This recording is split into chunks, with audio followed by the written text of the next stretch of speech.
Hey guys, it's Ryan Meeks. Thanks for tuning into the Escape to Arizona YouTube channel. In this video, we're going to talk about a few vocations, or I should say a few businesses that you can get into once you make the move down here to Arizona that I feel from, my experience here are worthwhile and could be a profitable venture for you.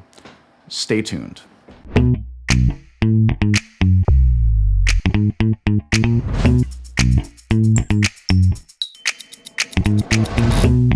Hey, what's up? If it's your first time here, feel free to subscribe to my channel and also join our Facebook group. It's facebook.com/groups/escape to Arizona, where we talk about everything about moving to Arizona, and you can ask questions there and hopefully get them answered by some knowledgeable people that live in Arizona and that have made the move to Arizona. So I'm really trying to grow that group, so feel free to join that. And we also have a relocation packet down below. Sweet. And yeah, I talk about everything Arizona, and we have a lot of neighborhood walkthroughs and some good quality content on this channel. So I hope you'd consider subscribing.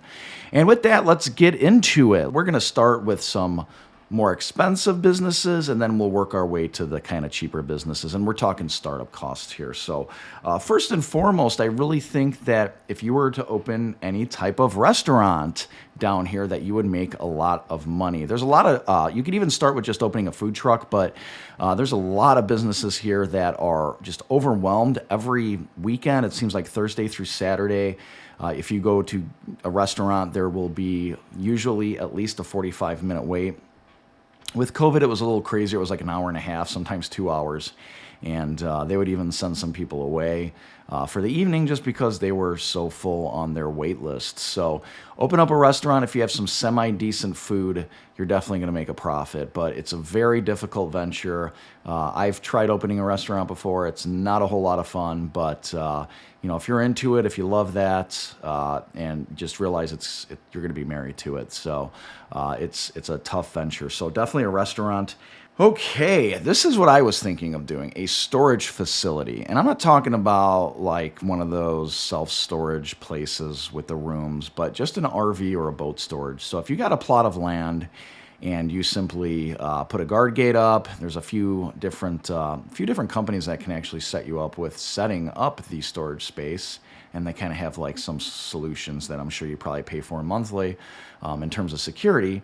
But you need the space, you need like a gate, you need maybe a little guardhouse. There are some pretty hefty startup costs with that. I do realize that you're going to be purchasing a plot of land. But the way I got this idea was from going with one of my in-laws to pick up her RV, and it was at this storage facility, which just seemed like it never ended. And I think the prices were like $120 to like $250 if you wanted cover storage, if you wanted like a big piece of sheet metal, and it was done nicely. It wasn't ghetto or anything, but if you want a big piece of sheet metal covering your RV and protecting it from the sun, then it's going to cost you a little bit more money. So you multiply that by like 500 to 1,000 RVs that were there every month that are paying for that. And I think you have a pretty hefty profit. Of course, there would be some startup costs associated with that as well. So a second thing would be an RV or a boat storage facility. This is pretty cool. So if you wanted to be a boat captain, and I was always thinking, I'm always thinking of new ways to, everybody kind of needs either a side hustle or multiple streams of income these days to make it and to be successful and to live comfortably, in my opinion. So that's why I'm always thinking of these things. So another thing would be a boat captain, and I saw this on a Facebook group. There's a gentleman who has about a $60,000 or $70,000 boat.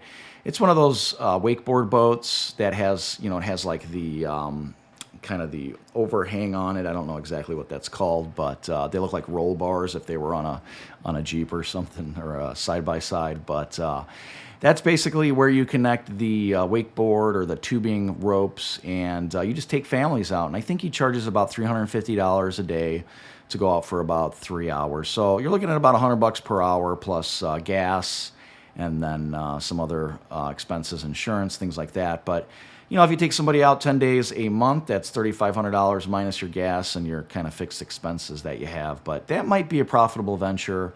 and you can store it at the RV boat facility that you own, right? So, but yeah, that would be pretty cool. And I think he charges about $550 on the weekends, so definitely a little bit more money. And then if you wanted to, obviously, if you wanted to let somebody take that boat out that you trusted, you might be able to even charge a little bit more, I would think. I don't know if it's more expensive with the captain or without. So you think it would be more with the captain, but I think the reason he has that is just to kind of protect himself and protect his equipment and not have anybody damage his boat and obviously get hurt on the boat. So that would be another great idea, a boat captain, I feel. Just rent yourself out, and you can go to Saguaro Lake, Canyon Lake, Lake Pleasant, Apache Lake, Roosevelt Lake, a lot of different lakes to go to, Bartlett Lake. There's some really big bodies of water here that are just absolutely gorgeous, beautiful places. And especially with the amount of tourism here and just the amount of people that have money to do that stuff and don't want to purchase the boat or store it, I think it'd be a really lucrative business for somebody coming down here. So boat captain, keep that on your mind. This is a little bit more by experience, but a landscape designer or a pool builder. Now, if you're trying to get a pool built right now in Arizona, I do have a hookup. Feel free to contact me. They can get you a pool dug within like 3 days. They can start the digging. And all these other companies are taking like 6 to 8 months. There's just such a demand to get pools here. Just with all the free money that's been being given away, I feel like a lot of people are putting that towards their pool. They're saving money on going out to eat. They're saving money on other things that you normally be doing when there isn't a pandemic. So a lot of them are getting pools put in. They don't want to go to the public pools, things like that. So landscape designers right now are in a real high demand, and more so landscape design with dealing with pools. So not sure how you get your degrees or get your black belt in pool building, but would be something to come down here, train and learn, and just become a salesperson and try to make some money on it for sure. Going with that, a little less expensive would be a landscaper. So these bushes here grow like weeds. I'm sure you guys have seen some of my past videos where I'm doing yard work, and then it's bulk trash day, and I'm throwing out what looks to be like a very large few bushes in my front cul-de-sac area on the street. There's just a lot of plants here that grow no matter whether you water them or not. So very, very good opportunities for some landscapers.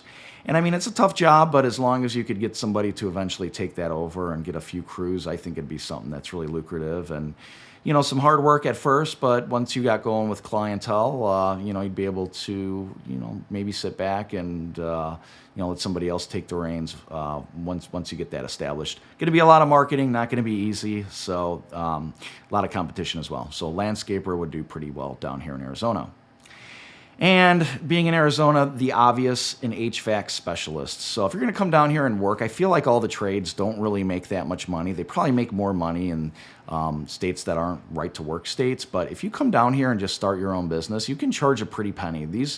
Nobody's cheap. HVAC is not cheap. Landscaping's not cheap, especially compared to Illinois.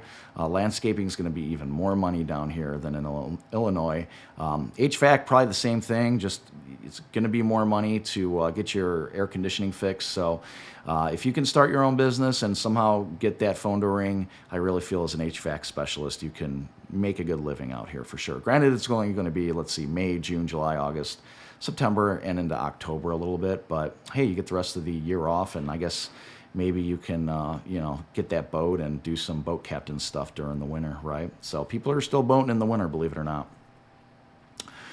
So what else could you do? You could be a mechanic, especially a mobile mechanic. I feel like the mechanics here all suck, especially these like large chain mechanics. They always screw up my truck. One of them made me blow my engine. Not going to mention which one it was.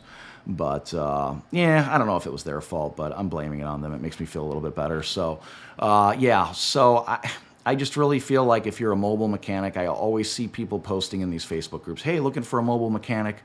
You can obviously not have the overhead that you would have at a big garage, and you'd be able to keep your prices lower.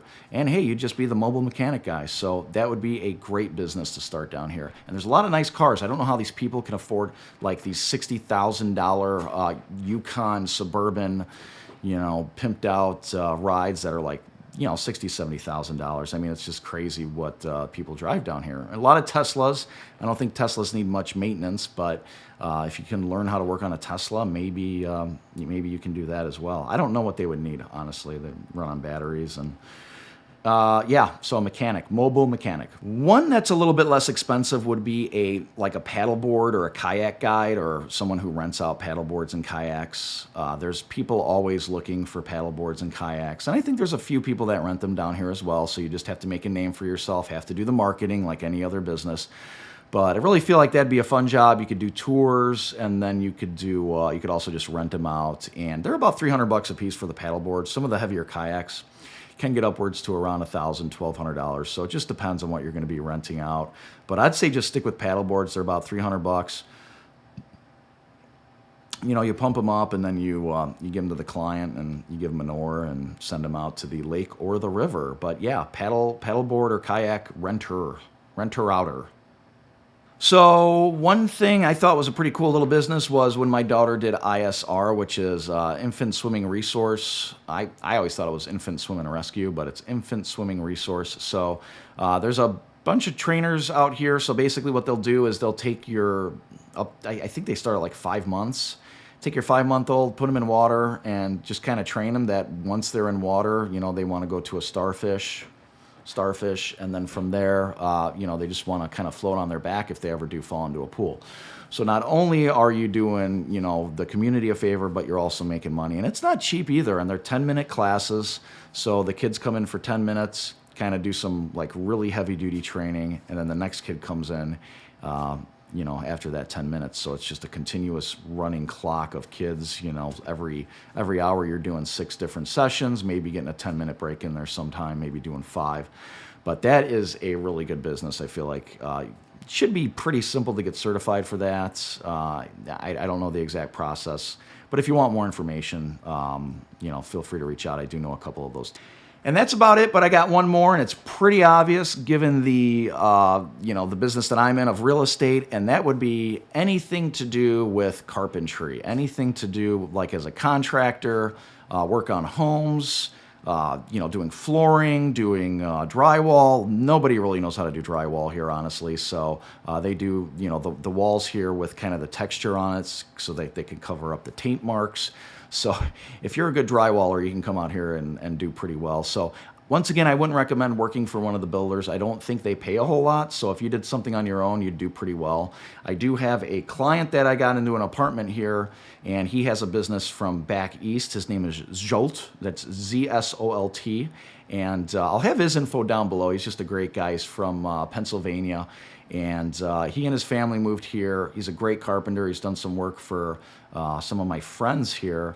And he is booked solid. I think he's been here now less than a year, and he's booked solid through August. We wanted him to come do some work at my house, and he's not even available until August. So he is just jam-packed, and he works his butt off. He does a great job. So I'll have his info down below if you guys are looking for a carpenter. Hopefully I can help him out, send a few of you guys to him. But highly recommend him. He does just a fantastic job. So those are some of the businesses that you can come down here and open, and I believe make a profit in Arizona. I hope to see you soon. Hey, thanks for watching. For more videos on escaping to Arizona, just click that subscribe button to stay in the loop.